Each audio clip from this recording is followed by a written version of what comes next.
Surah 9, verse 29. It says, kill those who don't believe in Allah, even the people of the book. But you have to understand that those came at a specific time and context when the Muslims were being attacked. And they were not referring to they're not referring to Muslim, like no Muslims in general. They're referring to specifically Quraysh members. Exactly. And it's evidenced by his life by the fact that he didn't that's go the out and problem. kill people like That's the problem. He didn't kill like him and the Nagus, for example, of Istania were like really good friends. Like, Yeah. But see, It doesn't make the sense point why- is, because you believe in something, because you believe in Islam, you're trying to defend it. But see, you have to face the reality. I think I was Muslim. Here's what it is. I believe in my humanity, and the idea that I somehow worship some sort of like violent demon worshiping religion, you're taking the worst examples of humanity that are in Muslim and you're generalizing it to us. I'll take Muhammad as example. The same argument that people use when they target any other group of people. Absolutely. Oh, all the Christians are evil. Oh, all the Jews are evil. You know, Listen, this is a no, Jew with a no, pretty no. face. That's- You whatever, can say, do you know but there's they poison twice well. as many violent verses in the Bible than there are in the Quran. No. So you would Well, it's not a think, matter of comparison. But it's No, not a listen. matter of but what Listen. I'm saying is you can take anything out of context and consider it to be something violent. But if you come to a religion with violence in your heart, you're going to be violent. If you come to a religion with love in your heart, you're going to have love. It's all the I individual. come to a religion that can change me, put love in my heart. If I have love, I don't need a religion. I come to a faith that can change my heart. And But that's what I'm saying is the individual brings their perspective and their life experiences into whatever they No. practice. Because People they're have to even be changed. quoting If- verses from the Quran if that I aren't was- even interpreted that way by the vast if I majority could, of if I Muslims. could be a good person, I didn't need Islam or any other religion. And But that's see, you're perfectly and that's free to fine. have that. I know. We support atheists, we support agnostics. but see, Anyone is today, free to look do what at- they want Are to you a do. Muslim? Yes. Anybody comes against you because you're a Muslim? No. I've been in America. Nobody has come against me because I come from an Islamic country. Nobody has, no discrimination, no attack, no bias, nothing. Yeah. But in my own country, look at the But then you're discounting all the women who have been attacked for wearing hijab. You're discounting the No. Bangladeshi No. woman who was Just killed. yesterday, the go to imam Malibu. who was killed. Go to Malibu in the Malibu park. So many Muslims. Nobody bothered. Right, but there are still incidences of violence against Muslims in this country, and we can't pretend that it doesn't exist. There's no discrimination against So let's Muslims just, whatsoever. You know what? I don't want to have this conversation. Yeah, because we don't Because we agree. can't hear it. Huh? Because we cannot hear it. But you're not hearing me either. No, I hear you. I've been here for so long. Because see, you're I was giving. born here. I was born in Iran under was- the fist of Islam. Yeah, Bottom we line have to is wrap that this up. I was we born and stand raised under the for fist of Islam. tolerance You haven't seen the for all reality of people Islam. and we refute the tyranny and the bigotry that you see in other parts of the Islamic world. That's all Like that there is to we say. fight against tyranny, But just even like what you're doing unknowingly, you are giving a All right, I good think that's picture. okay. Hold on. You're Yeah. you're giving a good face of Islam, which is very evil, and that's the problem. Would you repeat that?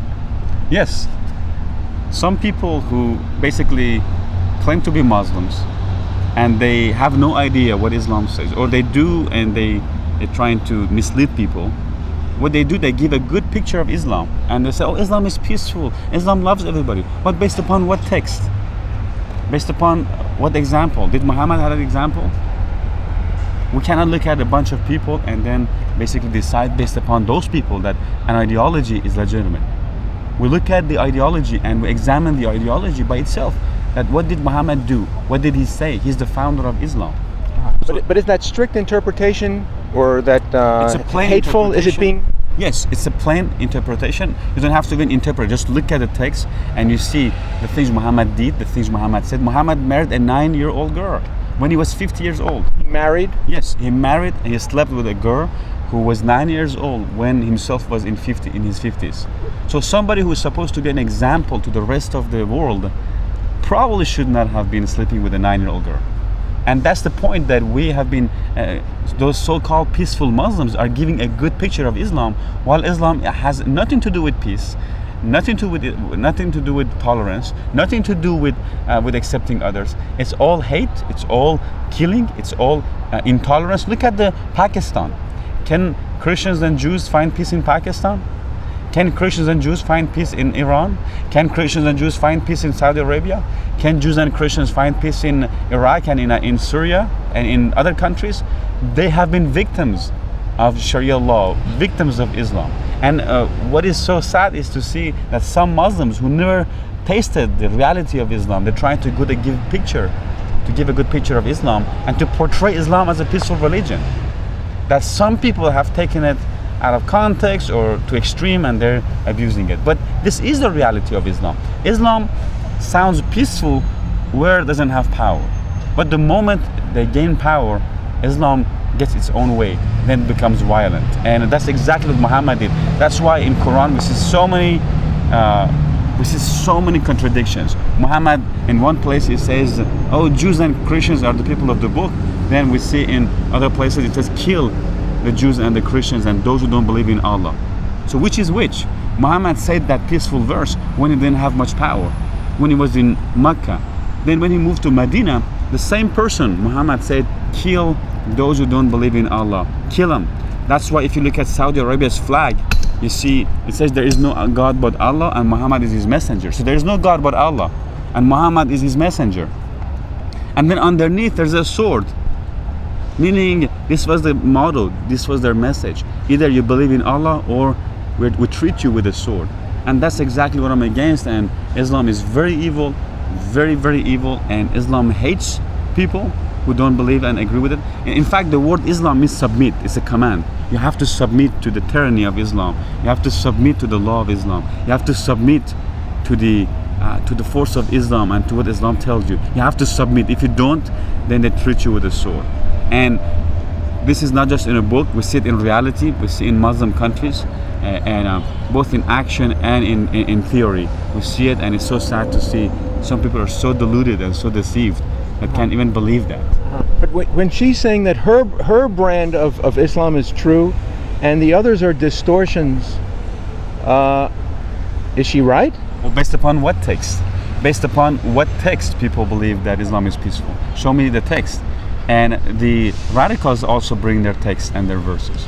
I mean, the ISIS, when they burned that Jordanian pilot, they put a Quran verse down there that says, burn the enemies and the enemies of Islam. So who is the enemy? Anybody who does not submit to Islam is an enemy.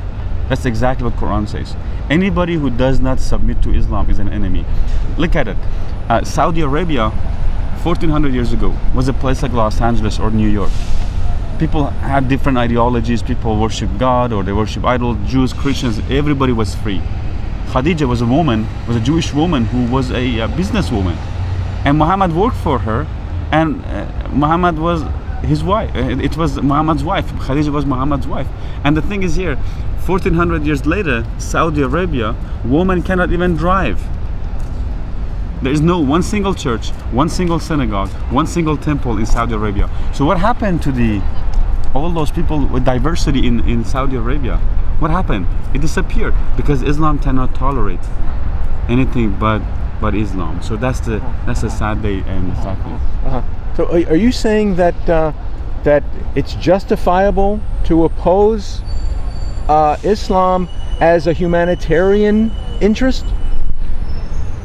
Well, that's the problem. They are trying to justify Islam, and some people say, "Oh, let us give them a chance." Well, we have given the chance. No, I'm asking that your interest is humanitarian to protect people in Arab countries or Yes. Persian countries. Exactly. I'm for the people because people are the victims of the ideology of Islam, and this is not something new.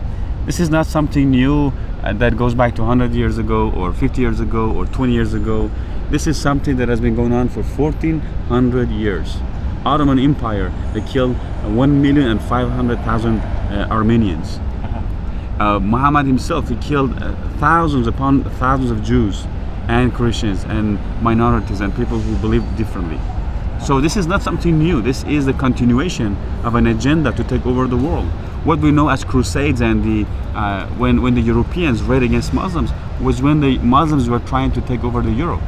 And then the people in Europe unified and they pushed them back all the way to Middle East. So this is something historical, something factual, something documented, something that is in Quran. The texts support what the Muslims do, what ISIS does. And it's absolutely absurd to see that some people are trying to defend Islam while it can't be defendable. I mean, take it to any court, Islam cannot be defendable. Islam is hiding under the umbrella of religion, while Islam has nothing to do with the religion. It's an ideology of hate and killing. It's like a form of fascism and Nazism hiding under the umbrella of religion. And it's so sad that it's getting its own way, and it's getting its way as a religion. Would you say that the rally here today is meant to soften America's defenses against Islamic domination? Well, Islam has two forces.